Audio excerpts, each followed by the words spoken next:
Revolutionizing things here at St. Clement. We're using wireless technology. It doesn't look like it, but there are in fact two mics in play tonight. There's a mic that's going to allow you to hear, and there's a mic that's going to allow you to hear, who are watching on YouTube. So I'm very grateful for your presence, and I'm very grateful for the gift of the invitation to kind of just be in this series. I guess I was part of the idea for the series, but I'm glad that I invited myself and helped to find a way. I love to teach as a priest, and I've spoken many times about the need to get teaching to happen outside of the Mass as well as inside the Mass. So the homily can't do it all. So I'm very grateful, of course, for the other sessions. We have Matt Lyons here, who began us a few weeks ago, and Sam Backman couldn't be here, and actually part of his request was that we'd record this session. We missed the first one, so if you missed that, you can ask Matt for the notes, but there's no recording. So that happened, and we have no record of it. But here we are. We managed to record last week with very poor quality sound. You can see it on YouTube, but we're hoping that here by the third and final session, we've got both the video and the audio that come together. Now the real question is, will there be something worthwhile to say? And I hope there is. I do want to invite you, if you don't yet have a copy, there are copies of the leaflet. There may not be any left. I think I see maybe one on the back table. That's something for you to just jot a note down if you'd like. Certainly something for you to take beyond tonight. But you'll see the 5 Roman numerals effectively give a structure of what I'm hoping to talk about tonight. So this is the third in a series. The first week on Sacred Word, the second on Sacred Song, and this third one on Sacred Space. And there are lots of directions in which I'm tempted to go, but I only have a short amount of time, so I'm going to take the direction I'm going to take. I'm building on the 2 excellent talks that I mentioned, though each one in its own right was quite different. I'm very grateful for Matt and for Sam, and this topic for me is a natural one to speak on. There was a time in my life when I thought about becoming an architect.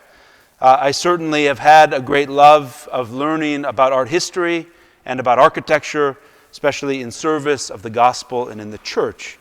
And so this is a passion, but I think it's also an insight that's vital for our time. We're not living in an age, by and large, that's building new churches. There are places in the world where they're building new churches, but around here, the real task is taking care of the churches that we have.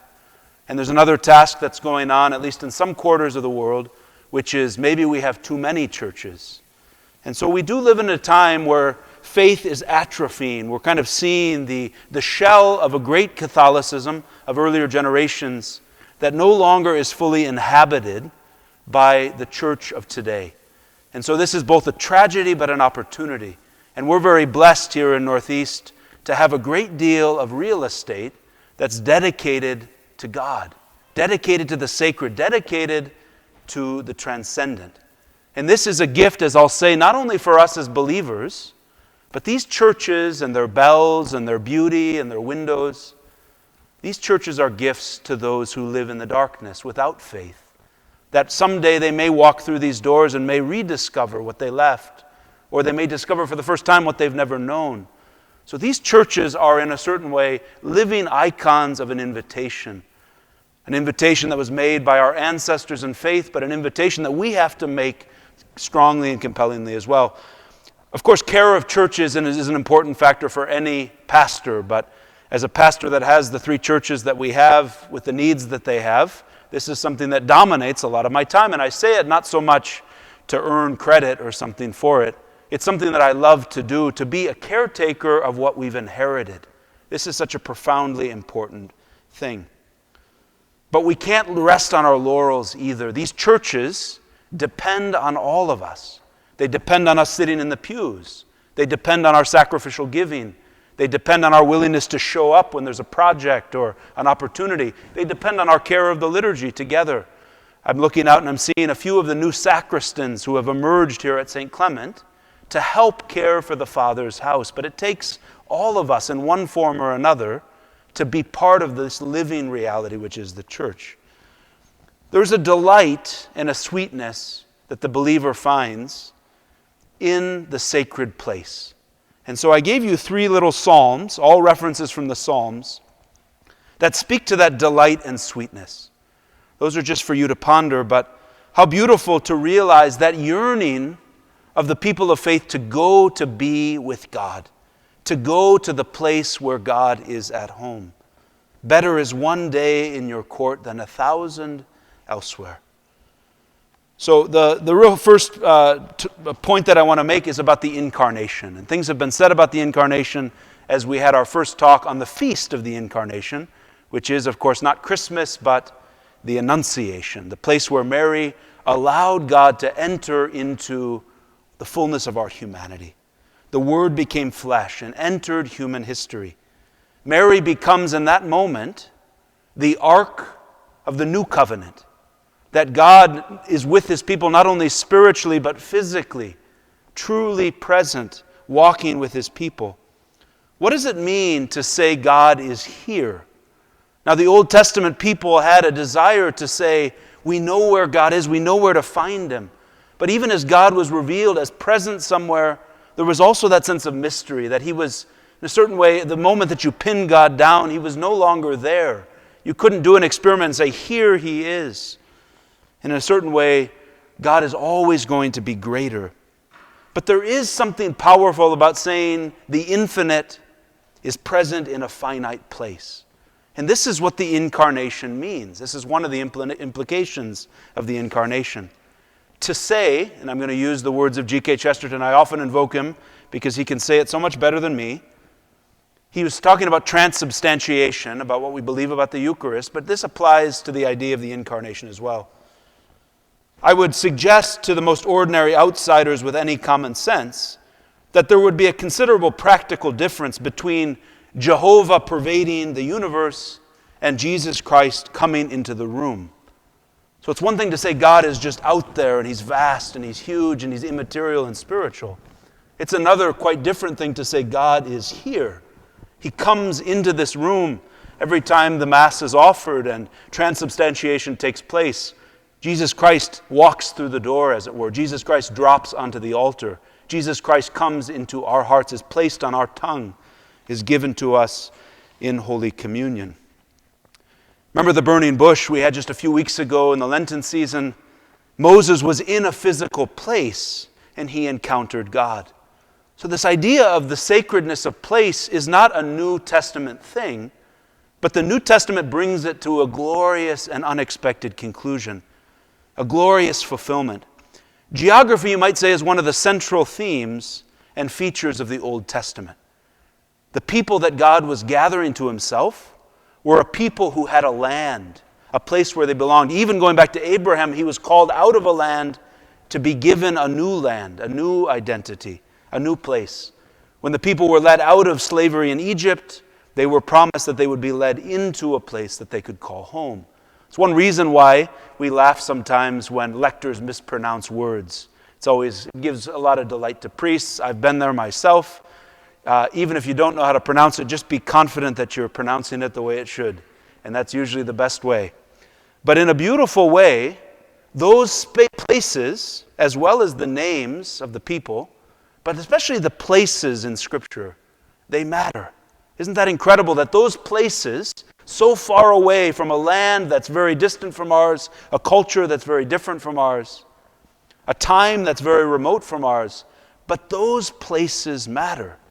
They matter profoundly. This is the reason why in every generation, but especially in the Christian era, at the risk of people's lives, people have gone on pilgrimage to the Holy Land. It's a dangerous place to go, not only in the modern era. It's actually far safer today to go than it was in the Middle Ages, when the Crusades had to be fought to keep open access to the holy sites. There's a whole story to go into on the Crusades.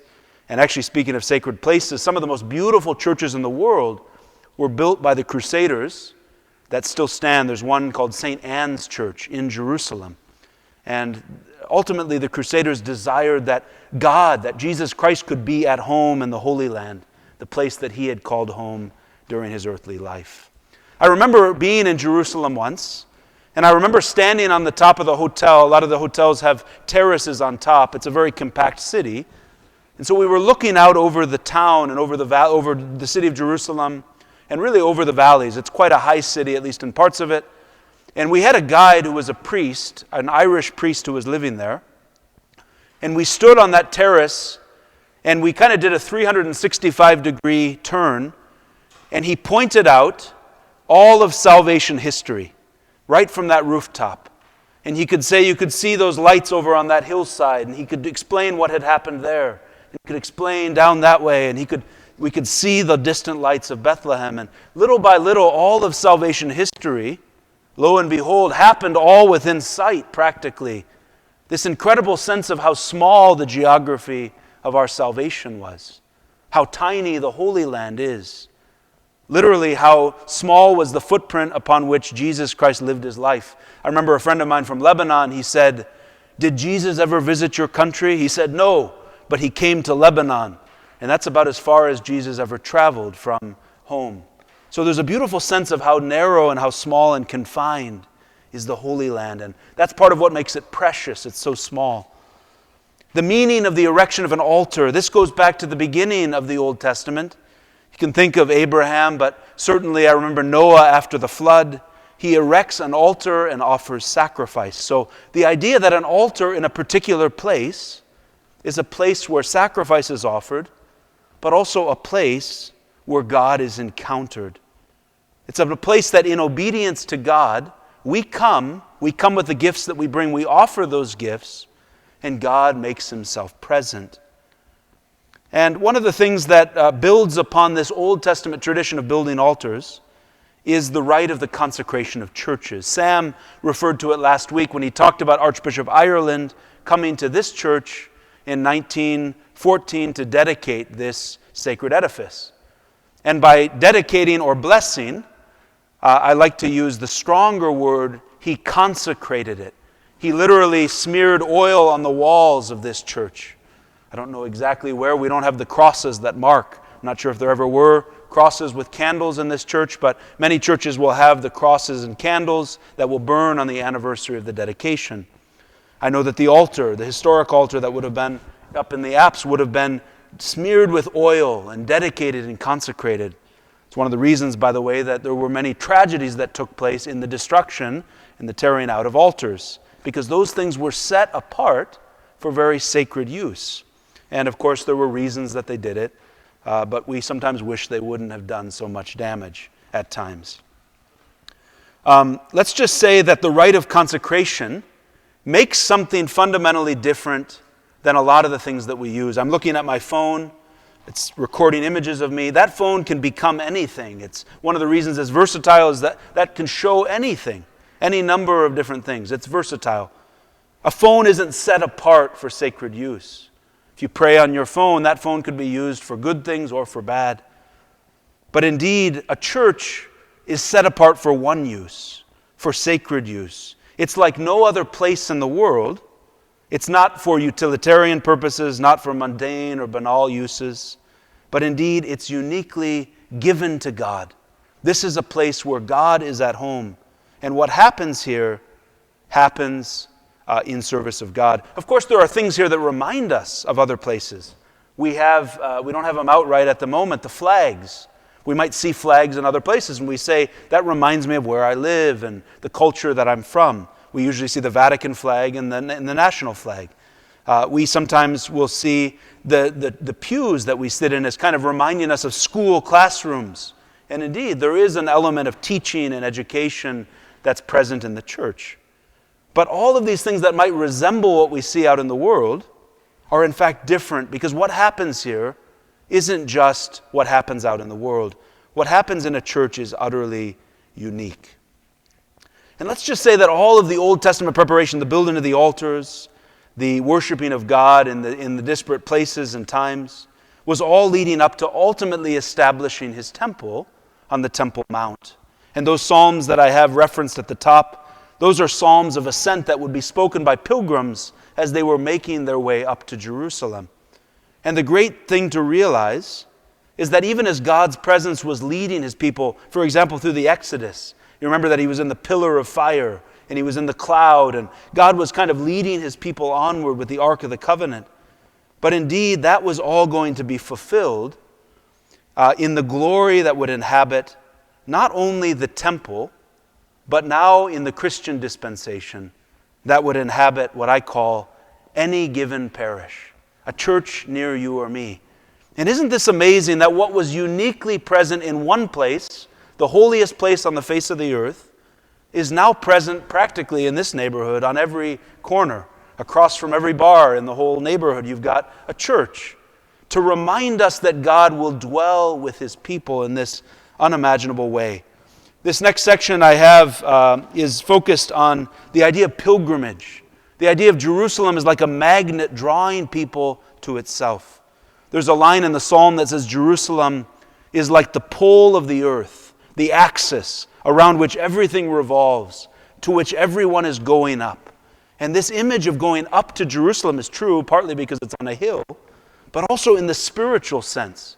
It's an ascent. It's a going upward. It's one of the reasons, by the way, for church stairs. A church never happens on the complete horizontal. There always has to be a movement up, up, up towards heaven. There's a sense of climbing, a sense of encounter, a sense of transcendence. So the Jewish people valued pilgrimage. This was at the heart of their faith. Their faith was built around pilgrimage. And Jesus really in his own life and ministry was a pilgrim. He was often going up to a feast in Jerusalem. We'll see really the whole scope of his life, especially in Luke's gospel. There's a passage in Luke that says he turned his face like flint. And from that moment on, the only direction that he was going was towards Jerusalem. It's amazing that his whole life was directed like a pilgrim to Jerusalem. And as we're here on the threshold of Holy Week, we're following in his footsteps. We just did actually follow in his footsteps with the Stations of the Cross. And how beautiful that what happened in Jerusalem mattered. From the very first time that Jesus was brought up to be presented in the temple, to the very final time when, at his crucifixion, which happened just outside the city walls, we know that the veil in the temple was torn in two from top to bottom. And all of a sudden, new access was opened up. That it wasn't just those who could get there. It wasn't just those who were priests who could go into the Holy of Holies. It wasn't just those of Jewish heritage, but there was access created for the worship of God for people of every class, for people of every type, for people of every standing, for people of every culture and time. Because what had happened in the temple was no longer going to be reserved only in the temple. And indeed, the Jewish faith came into crisis with the destruction of the temple. One of the most unimaginable things that's not only happened once, but of course there have been multiple temples and multiple destructions of that temple.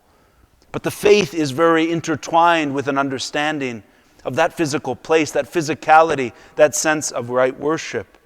And that's why even in today's world, there's different views among our Jewish brothers and sisters about what it would mean to see the temple rebuilt, about what it means to kind of be in exile in the modern age, without the temple to worship. But this is a profoundly important feature. We as Christians are able to see that the temple worship has given way to a new form of worship, as Jesus describes to the woman at the well, as a worship of God, neither on this mountain nor in this city, but throughout the world in spirit and in truth. And that's an insight that Jesus helps the woman to see, that the ultimate worshipers of God are going to have to come in spirit and in truth, which is the way that we approach God. So the one and unique sacrifice of Christ that's made on Calvary brings to perfection every anticipation of all that went on in the temple, all of the blood that flowed, to use a kind of a graphic image, all of the blood flowing from the altar, all of that was brought to perfect fulfillment in the true blood of the Lamb that flowed from Calvary. And our getting up to go, our coming here tonight, our coming to receive the sacraments in the Mass, shares and participates in that attitude of the pilgrimage to the place where God is. That's why we're here tonight, because our faith isn't just a mail order faith, not just a remote faith, but a faith that calls us into union, calls us to be with God and with one another. I was reading a little book about the Psalms of Ascent of the Jewish people going up to Jerusalem, and it talked about their joy, the intensity of being led up to the temple. Like the Psalm says, I rejoiced when they said to me, let us go to the house of the Lord. And the author I was reading said, how much more should be our joy as Catholics, who have this fuller sense of the fulfillment of the temple right here in our backyards. For some of our men that live here at St. Clement, literally across 2 parking spots and you're in. How incredible to literally be present to this great reality, which is a sacred space. Of course, it's not physical presence alone that makes us true believers. It doesn't allow us to worship in spirit and in truth just by sitting in the pew, keeping a place warm. There's a line that I love to tell people who, think that maybe if they spend enough time in church, they're going to be good Christians and they're going to be, well on their way to being saints. There's a line that says, well, sitting in church doesn't make you a good Christian any more than sitting in a garage makes you a car. It's sort of there's got to be something more than just the physical presence. But indeed, that sense of intentionality, that yearning, that desire is something that we should stir into a flame. We should be eager. There should be that sense of enthusiasm drawing us back to our churches. Even as when we leave our churches, we should be going with a sense of purpose and mission, sending us back out into the world. So what does a church contain? This is the next point, the presence that makes all the difference. This is really the point that I'm going to make that most strongly makes the point of why church buildings matter. You see, churches contain a lot of things. They certainly contain the holy things. There's a whole room in the church dedicated to the holy things. The sacristy, the holy books, the relics, the precious vessels, the vestments. All of those little things and big things that have been set aside for sacred use. And the books of Leviticus and Deuteronomy in the Old Testament describe in painful detail all of God's provisions for all of those liturgical items. There are whole page descriptions of how the vestments should be made and what the materials should be out of. And we could actually rebuild the temple just looking at the description of the temple in the scriptures. There's a sense in which the church is a kind of fortress to guard the holy things, a kind of sanctum, an inner sanctum. It's a place of quiet stillness, a place of encounter.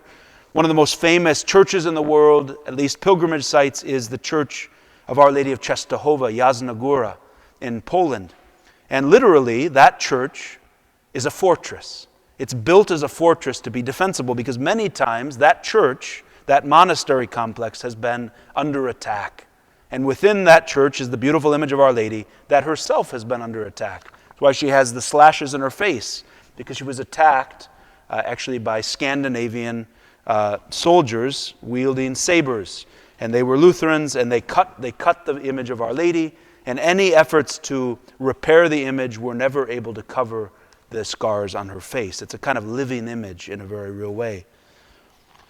The stained glass, and this is so important because when we're in the church, we ought not be so much worried about what's going on outside, because what's happening in here is the most important thing. So there is a sense of being called away from the world and into this place of encounter. This is really important. By the way, when we're in here and it's dark, the world outside can see something's going on because they can see a glow that radiates out. This is such a profound insight that I have, that our churches, the more they're alive at night, indeed are a way that we remind the neighborhood that the light is on. In a way, the night light is glowing in the neighborhood, and there is a good reason for people to come and join us.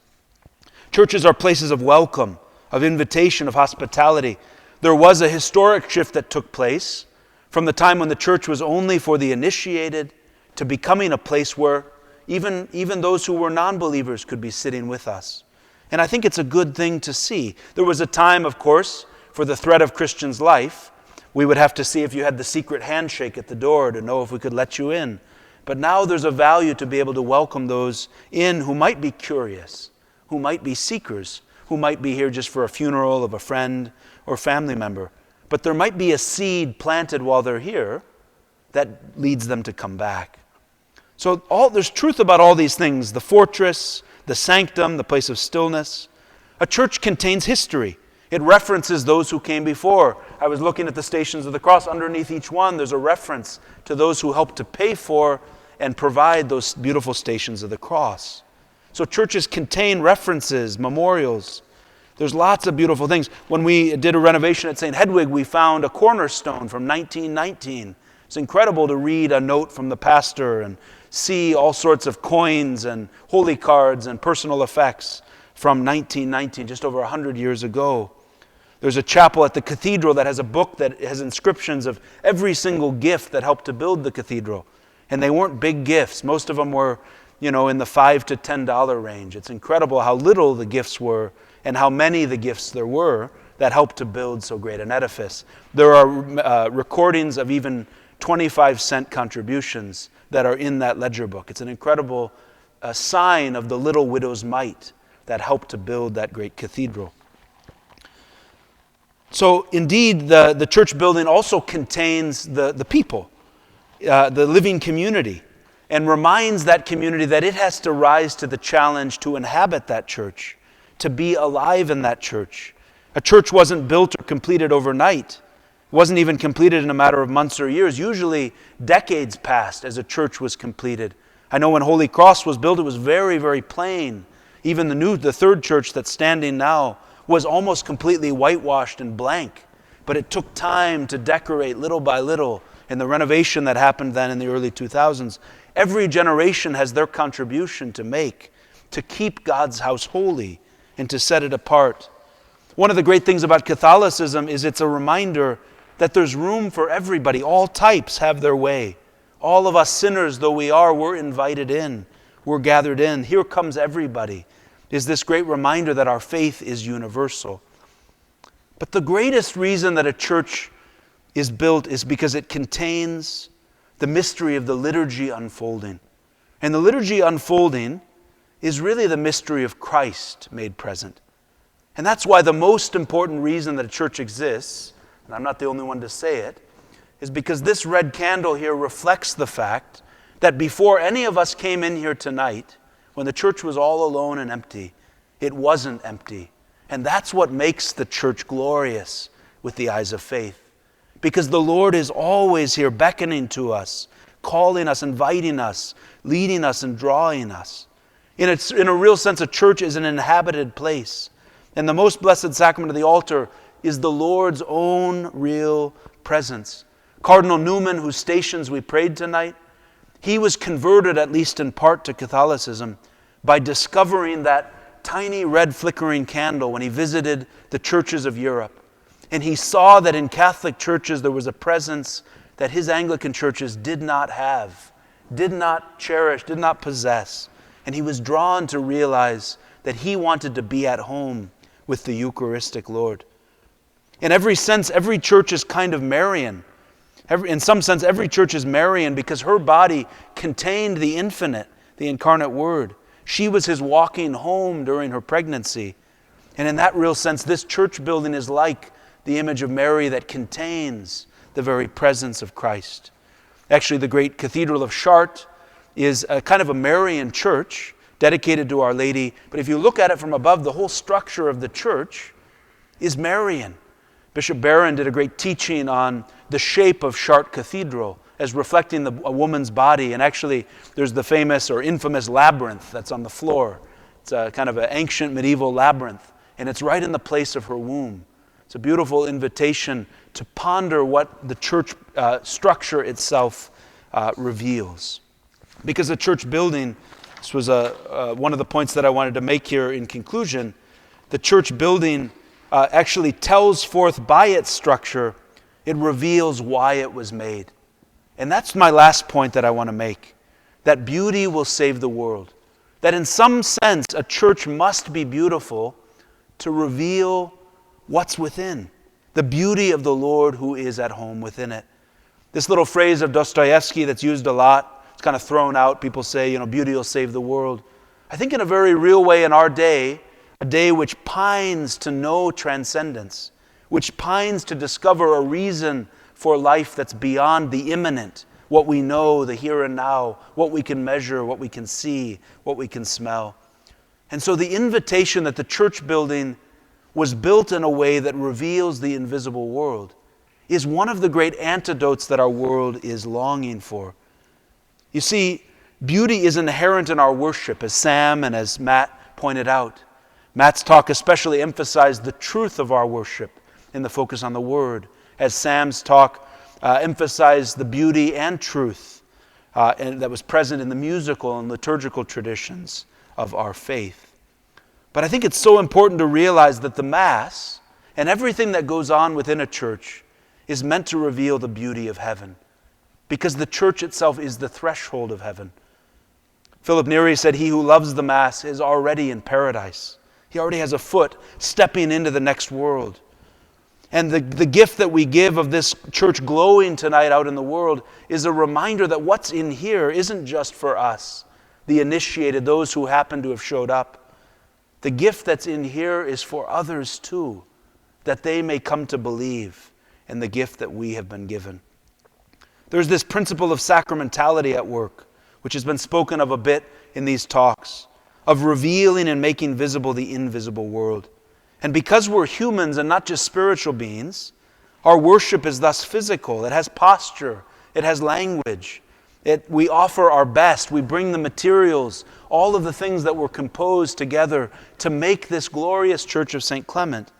These things all together, in the form and the structure that they have, they were offered to God to create a place for this to happen day in and day out. I just want to use a final image about writing and calligraphy. I know that we live in an age that needs to get back to penmanship. Many of us can hardly sign our names, let alone write longhand for very long. Now, writing gets the point across, but calligraphy, literally in the Greek, means beautiful writing. And there's something rich about that difference, that distinction, that what we do when we have a church is we set a place aside that's different than any other building. It's not just a meeting hall. It's not just a place for community functions. It's not just a place to teach and to catechize the rising generation. It's a place where God is at home, and we are called to be at home with God. So inherent to the building of a church is the beauty of its form, the beauty of its structure, the depth of its meaning, and the usages that it has. This is the words that Benedict XVI had. I had a number of selections to share from Benedict's reflection in 2010 on the dedication of the Sagrada Familia. If you want to look up one thing that's not on your list, you can look up his address when he dedicated the Sagrada Familia Cathedral, the Basilica. He said, "Beauty is one of mankind's greatest needs. It's the root from which the branches of our peace and the fruits of our hope come from. Beauty reveals God because, like Him, a work of beauty is pure gratuity. It calls us to freedom. It draws us away from selfishness." If a church is beautiful, it's because heaven and the God who is at the heart of heaven is even much more beautiful. And that's why a building of a church matters. That's why a church building which is beautiful and cared for and loved and cherished and built upon the traditions that we've received, that's why it matters. So from these 3 building weeks, we've seen the sacred word, we've seen the sacred music, we've heard about the sacred space in which it all unfolds. Now it falls to us to become holy. We've been given so much in the word and in the music. We've been given so much in these beautiful churches. Now it falls to us to embrace and enter in and to allow that whole patrimony to enter into us, that we could become worthy heirs of so great an inheritance. So I'm very grateful. I hope that you'll take to heart some of the questions for reflection that I've shared, a few of the opportunities for further reading and growth. For anybody who's online, there's a number of links there. There's a virtual tour of St. Peter's Basilica. There's information about the Lenten station masses, station churches in Rome. There's a couple of book suggestions. And there's a great set of content and talks called the Master's Gallery, presented by many art historians, mainly about the churches of Rome. They're both very interesting and very spiritually enriching. And I've made it a part of my digest regularly just to always be thinking a little bit about beauty as one of the sources that feeds our souls. So I'm very grateful to be with you, grateful for your patience. I'm grateful for this opportunity we've had in Lent to not have to compete with a fish fry to be able to teach about the faith. We'll look forward to the fish fries coming back, but we'll hope to find new ways to teach about the faith going forward. So as we're on the verge of Holy Week, let's go up to Jerusalem And let's follow Jesus there. And let's allow the graces that are before us to open up before us, just as for the pilgrims who went to Jerusalem so long ago. We go with an anticipation of even greater things than those pilgrims saw, because we go not only to experience Jesus' death, but we go to discover that the tomb that is still in Jerusalem is empty. And so praise be to God that He calls us to discover that empty tomb, that place that contained the infinite, but the infinite broke out and was risen as He said. So blessed Easter to you all, and we'll see you in these coming days.